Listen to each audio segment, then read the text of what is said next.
The bike is heating up a bit, I can hear the fan. But yeah, I simply cannot go faster at this stage.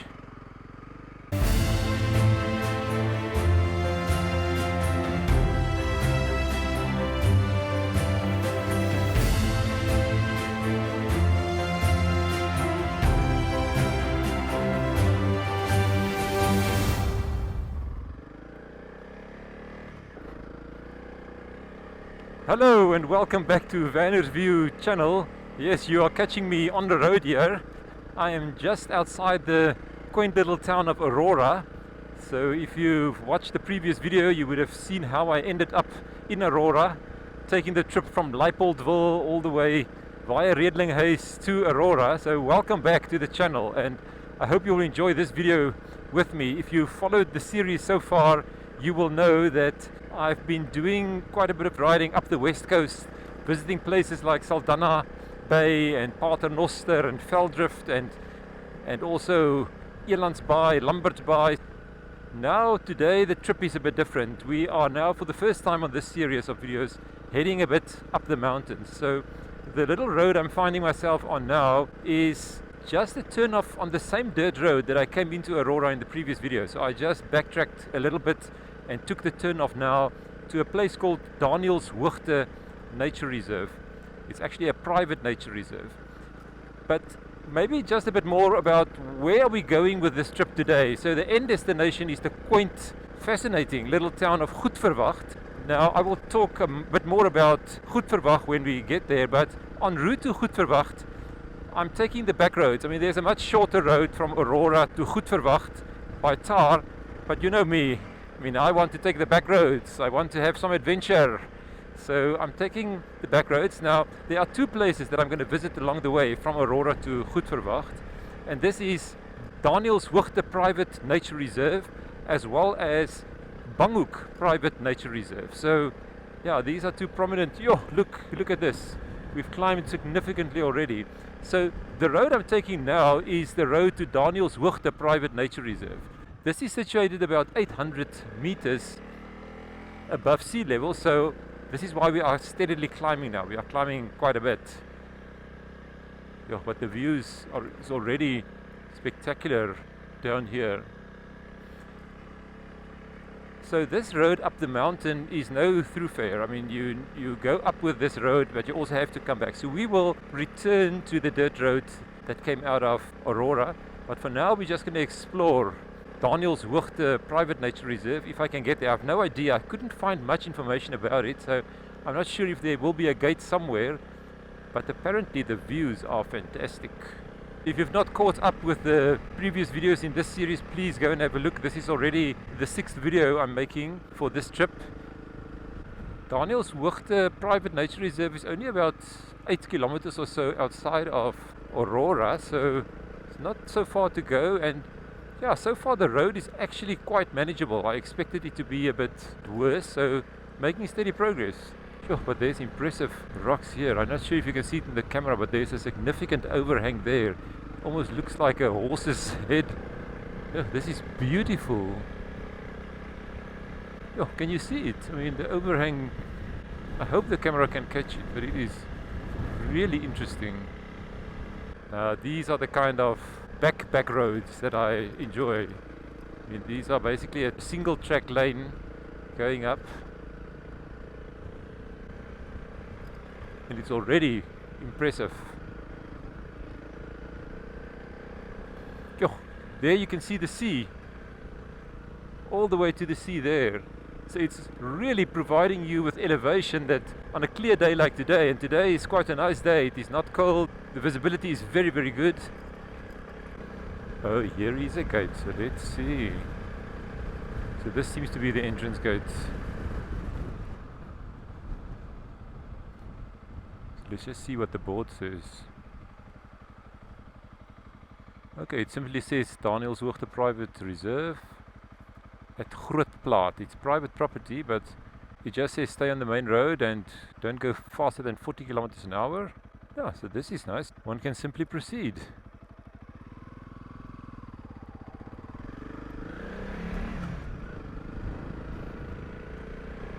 So this is now actually entering the reserve. Yeah, I can see quite lush green trees there higher up, and a white beacon there at the top, probably some radio mast or something. Spectacular views down this valley.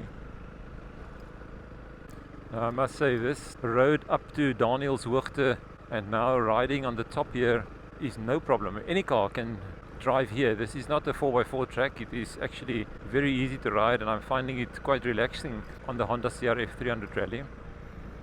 If you want to see some more mountain riding from me and some passes, please make sure to go and have a look at some of my previous series where I did extensive trips through the Cederberg, but also last time through the Little Karoo, which I saw beautiful passes.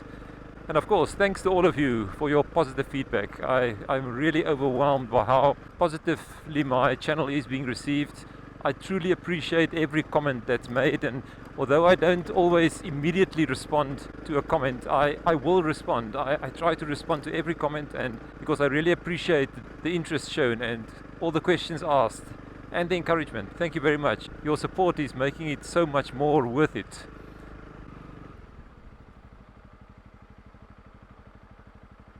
Yeah, this is just the office of Danielshoogte Private Nature Reserve, but it seems like we can just simply continue. So this is what this building is. It's the office of the reserve. Now I can maybe make a stop when I come back to just see what it looks like. I think this is the end point on the GPS, but the road does continue, so I will just continue a little bit further. That's quite interesting. It's like lawns, natural lawn growing here, almost like kikuyu grass. That's really interesting. It might be that just the climate on top of this mountain is completely different to a bit lower down, because it continues the grass that is stretched out there. There's a gate here in front, so maybe this is now the furthest it will go. Oh, it's actually a Department of Defense and Military Veterans Road.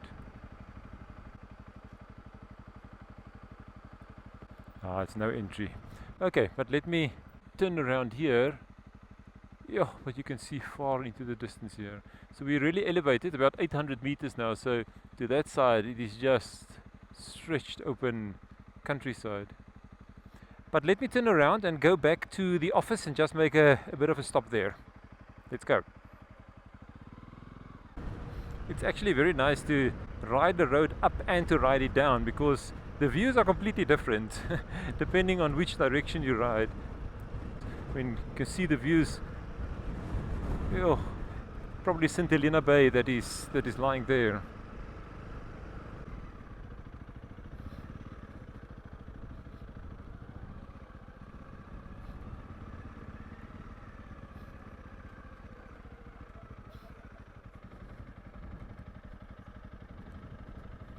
I can maybe just go and check in there at the office to get a little bit more information.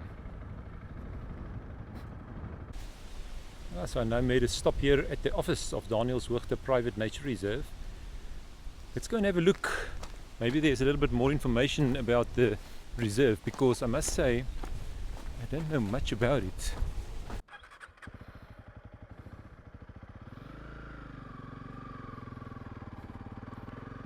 So this was now quite a pleasant stop here at the office of Danielshoogte Private Nature Reserve. So I had a chat there with Elmarie at the office. And as I mentioned, this is actually a private road, so one is supposedly not really allowed to take it, except if you come up here for self-catering accommodation stay. But they were quite friendly and no problem. So I'm just heading back. They also explained that white beacon that I saw. Apparently that is the radar station of the South African military, so that is why that road is a bit restricted. Yo, but the views, just look at it. Now I'm taking the route further down on my way to Goedverwacht. Now to get to Goedverwacht on the back roads, I'm gonna ride down this mountain, and then to the right I'm gonna basically ride around this mountain and then end up at Banghoek Private Nature Reserve.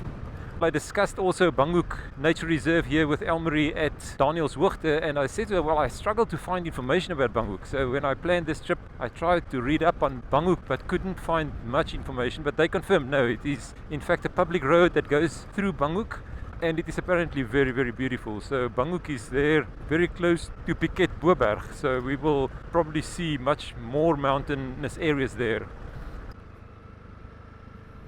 And you can actually see where the road connects up there at the bottom with the main dirt road connecting Redlinghuis and Aurora. So I will make the turn to the right very soon over there.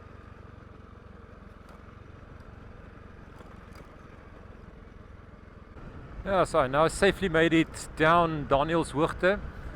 I'm now back at the Redlinghuis Aurora road. Let me just make sure I don't get caught out with this sand again. It is sliding, slipping and sliding to go down here. So I'm now turning right here. So if you watched the previous video, this is the road that this is the Sandveld. I mean, this is potato country, but you must know that there's a lot of sand. You must be careful to be confronted with some challenges quite often. So I've continued my battle a bit with this sandy road, but I suspect there must be a turn off soon to the right, because we need to head in that direction now. Redlinghuis is now straight ahead of us.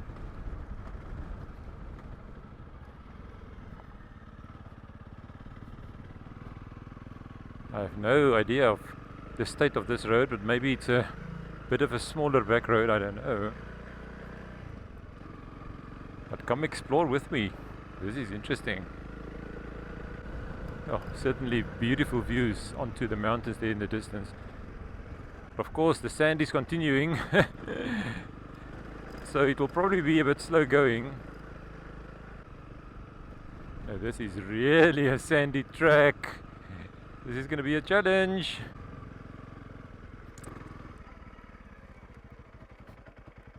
Yeah.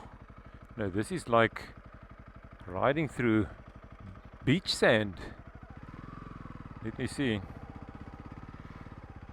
The only way I can do this is to go very slow.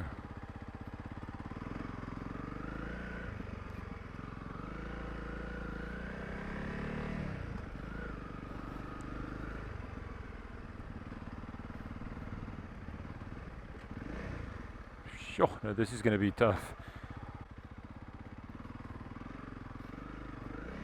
And it takes a lot of effort to ride like this, and you're not going forward really. I'm just trying to keep this bike upright. Hopefully it doesn't remain as sandy as this all the way. Okay, here it looks a little bit better.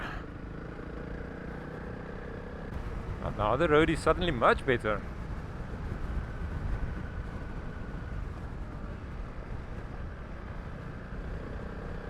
Yeah, it's more compact, less loose, sandy stuff on top, so yeah, making progress now. So here to the right is now Danielshoogte. And you can see there in the distance, I'm not sure if you're going to see it in the camera, is the radar station, the white dome of the radar station. So we were just on top of this mountain now, and now we're trying to attempt to ride around it. So far so good.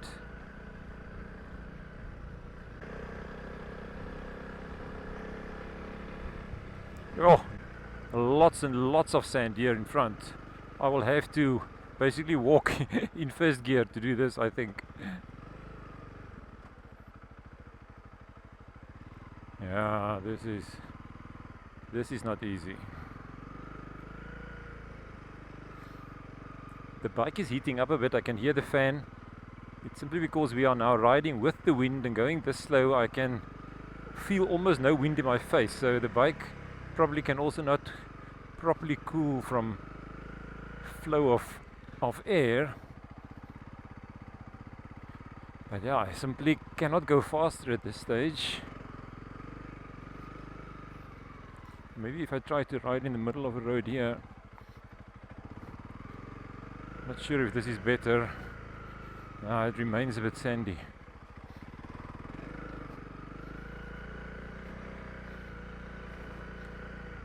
Okay, but I think I'm through the worst now. But I managed that part, so oh, just have a quick look at some of the rocks and rock formations. This is a beautiful area. Beautiful, beautiful. Ah, pleasant shade here under the trees.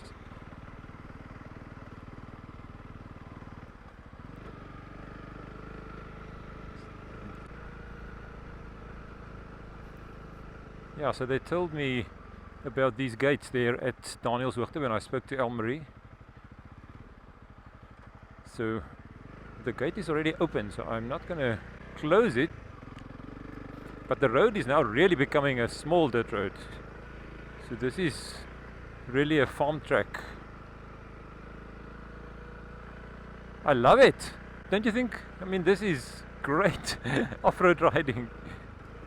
Discovering these roads, not knowing what conditions you're going to find, makes it so much more enjoyable. Yeah, and I say it again, I mean, I know that the Honda CRF 300 Rally will be able to do it. It is just the operator of the bike that needs to keep up. But so far I'm managing more or less, I would say. Yeah, but it is beautiful here. Yeah, those mountains in the distance. I'm getting a workout, a proper gym workout here.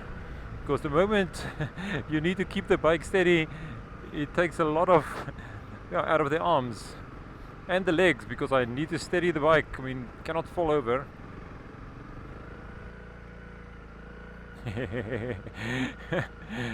Slipping and sliding and trying to keep balance.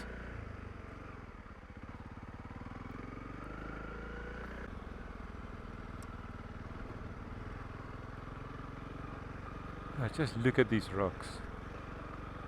No, the natural beauty here is amazing. There's like pillars of rocks here. Sure.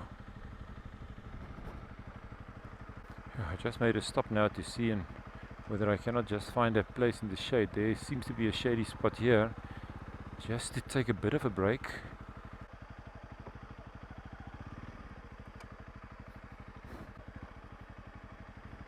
Yeah, it seems to be working. Let's take a stop here.